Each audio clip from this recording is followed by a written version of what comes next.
Hey guys, it's Jason with your Hopium Free Crypto channel. No surprises here, crypto has been down about 50% overnight. We had a massive live stream, 21,000 people online last night. Thank you very much for stopping by and joining in on the fun and the tears with us last night.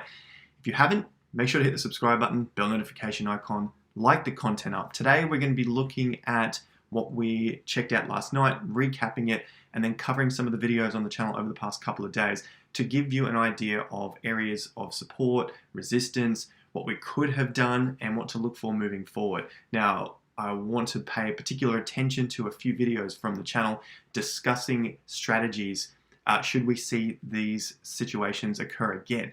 I do discuss profit taking. I do discuss consolidating into stronger projects. This isn't a favorable look at the markets or a favorable decision at the time. People definitely want to have a go at whoever's saying they're taking profits. But now that we've been through a very emotional wreck in the cryptocurrency markets, you're probably wishing that you did take some profit. So if that's you or you want to understand, definitely stick around for this video. We're going to check those out on the charts and in those videos specifically talking about areas that I had been looking at for profit taking and consolidating. So let's dive in. Two big pieces of news for the day. That's what we're going to start with. There's plenty of it out there. I've got here the manipulation. So there's a big viral tweet going around about Bitcoin being manipulated. You've been following the channel for some time. You know that we've been seeing a price decline. Now, I will admit I was not expecting 30K hit. This article claims to have said that the Bitcoin will hit 30K and doing it before it comes in. I still would not be basing my trading upon an anonymous thread on 4chan. There's no way to continue to trade that long term. But nonetheless, it's an interesting read. It's here on my Twitter. If you don't have a Twitter account, make sure you sign up for a Twitter. If you do, go and follow me on Twitter. We post a lot of stuff about cryptocurrency news, updates, charts, and of course the property cycle as well. The other piece of news for the day is cryptocurrency exchanges that were down through the crash. So if you don't have multiple exchanges to use, make sure you use at least use the links down below. If you're Australian, I've got CoinSpot and SwiftX, my preferred exchange. The links are down below in the description. Basically, look at all these exchanges that went down. Coinbase, Gemini, Kraken, all reporting technical issues. Yes, they possibly had technical issues because there was an influx of people buying and selling and trade orders going off. So they're probably not all saying it for the sake of it to screw people, but their systems probably just could not handle the overload in that wild, wild crash. As you can see here, pretty much a lot of the majors were down. Voyager down, Binance temporarily suspended for their leverage trading, and the rest of them here, Winklevoss, Gemini's, we've looked at those. Coinbase, crazy, crazy times. All right, to the market caps, 1.5 trillion. Now we want to see support come in soon. Speaking with some others in the industry, we're looking at a $1.33 trillion market cap to hold a support around a 50% level. So these are the important times for us to be looking at holding the market. Where is the money flowing to? That's what we want to see here. The dominance has increased to Bitcoin, but the overall market cap now is a hell of a lot lower than it was before. This is something that we have been tracking. So it does look like money is flowing out at the moment. It's not going into tethers. It's not going into USDC coins. It's flowing out. That's not a great sign, but let's keep looking at the charts and following on from here. Now let's take a look at a few videos from the channel. These are from the last couple of days, looking at Ethereum, Cardano, Bitcoin, in particular around timeframes where I was looking at potential peaks. Cardano right here. Ethereum also in this video, especially against the Bitcoin pair. And then, like you know, we've talked about Bitcoin many, many times over the last month about this potentially being a very severe correction. At the time, I did see it as a big, severe correction because we had 11 straight days down. This is a big thing in the markets. So looking at Ethereum in this video here, at around the 35, 36 minute mark, I'm talking about time frames and the length of the time frames topping out in the market. We've seen a very similar repeat of a time frame. We've got 61 weeks up from the bottom to the top in Ethereum.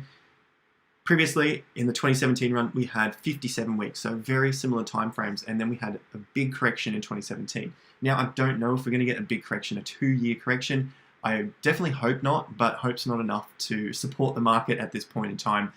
If I am looking at breaking down the time frames, so going from 61 weeks, I'll next be looking at around 28 to 30 weeks in terms of how long it's going to take as a recovery period for Ethereum before it breaks to the all-time high again. So I potentially am looking at around that 6-month area. And I know it's a long time frame and we could turn around from this point, but at least I've got an idea in mind so that if the market continues down, I'm not going to get bored because I have an idea in mind of how long this might take.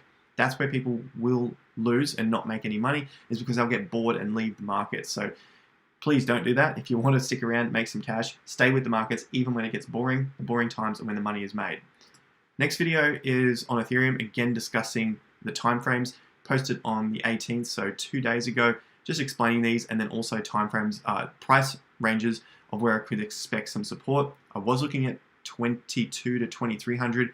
I was not thinking 2K would break, but if it did break, as I've said here, then I would expect it to bounce back above and at least get into the 2000 to 2400 range to get support. The wick down is okay, but we definitely don't want to see it start to form consolidation in the $1,000 ranges, so 1,000 to 2,000 range. Then things are getting really dire. We want to stay above the 50% levels and also the old support levels. So that's that video here. What is a good buy price for ETH?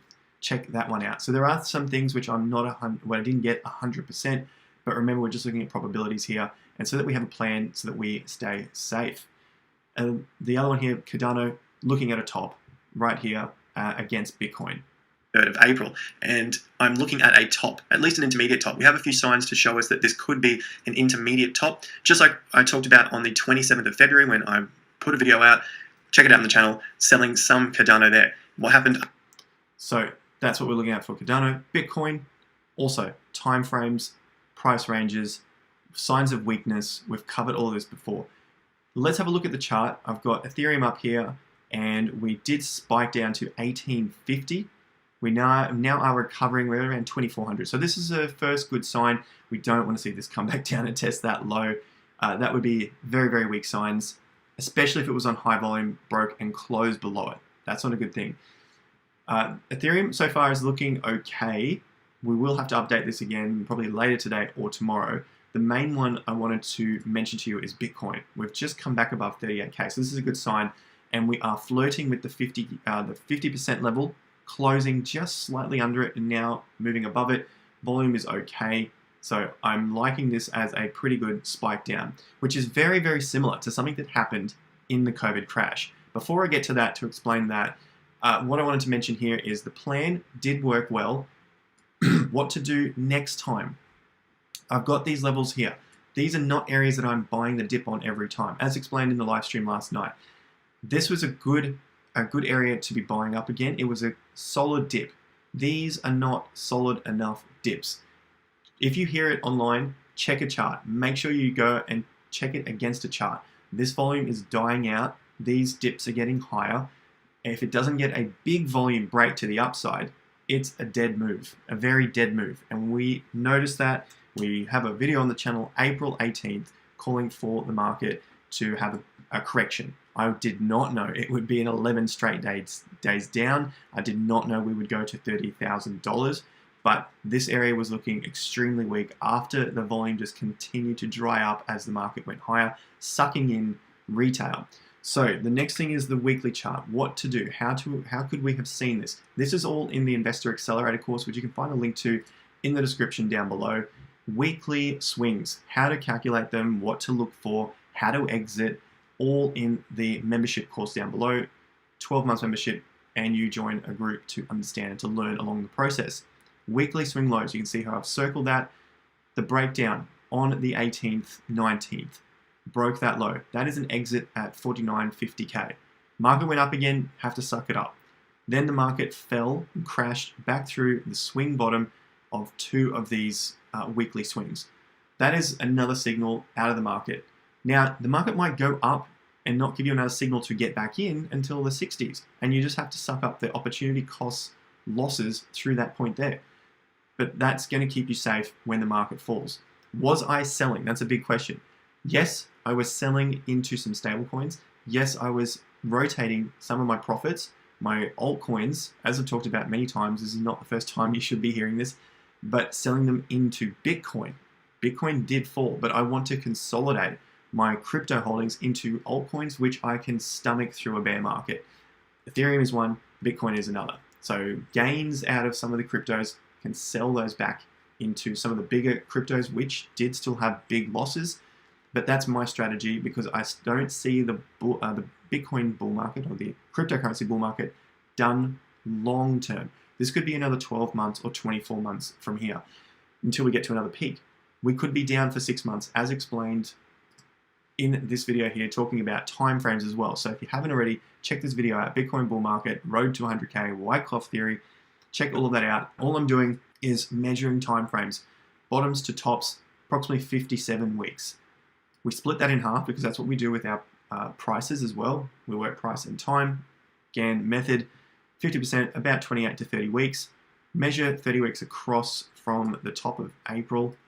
We're just going to use this tool. So I'm doing this live so you can see it, obviously on a recorded video, but 30 weeks brings us out to about November. All right. That's not saying we go straight down for half of that period. All I'm saying is potentially underneath the high of that period. Now we can break that down again and do half of 30 weeks, which gives us 15 weeks. We'll have to have some idea of times and prices and then start to build a plan around this. They're not difficult things to do, but they're difficult things to implement regularly and consistently. 15 weeks takes us into 26th of July. So the old saying, sell in May, go away, looks like it stands true yet again. Selling in May would have been a fantastic idea, selling at the end of April or early May, and then just having a break from the market seemed like it would have been a fantastic idea. Now, in hindsight, there was signals to sell out mid to late April, and again in early May. As I said, I didn't sell out of my entire portfolio. No, I consolidated, as I mentioned several times, because I don't want to be holding crappy small cryptos, which if I have a big position in them, through any sort of bear market. Smaller positions which don't really affect my portfolio, different story. It's not going to affect me sleeping, and that's the main thing that I want to have is more sleep, because these markets get very tiring. So that's a look at the time frames, what potentially is happening next. We're getting our closes above the 50%. End of the week, we've got 4 days to go. So we really need to watch this $37,300 level at this point in time. So definitely keep an eye on that. That's going to show whether we are still in a stronger bull market or we've got a longer recovery to go. Now, the last thing I wanted to discuss is Cathie Wood. So ARK Invest, Cathie Wood, who invests heavily into Tesla, says Bitcoin will still hit $500,000. This is posted 10 hours ago. So she was talking about this as the market was crashing. ARK Invest sees many similarities between this current capitulation and the COVID crash capitulation. So on a chart, this is what the COVID crash capitulation looked like, straight down. We needed a few weeks to get back into our levels, and then the market never saw those prices again. So if you're unfamiliar with Cathie Wood, ARK Invest CEO, check these videos out. Cathie Wood says Bitcoin will still hit 500K. Their research team is looking very strong at this area. So that is a big one to go and check out. Bitcoin, so far, looking like the capitulation is done. Let's keep tracking it as we always do. If you found some value from the video, let me know. Hit the like button down below. Bell notification icon after you've hit the subscribe button right now.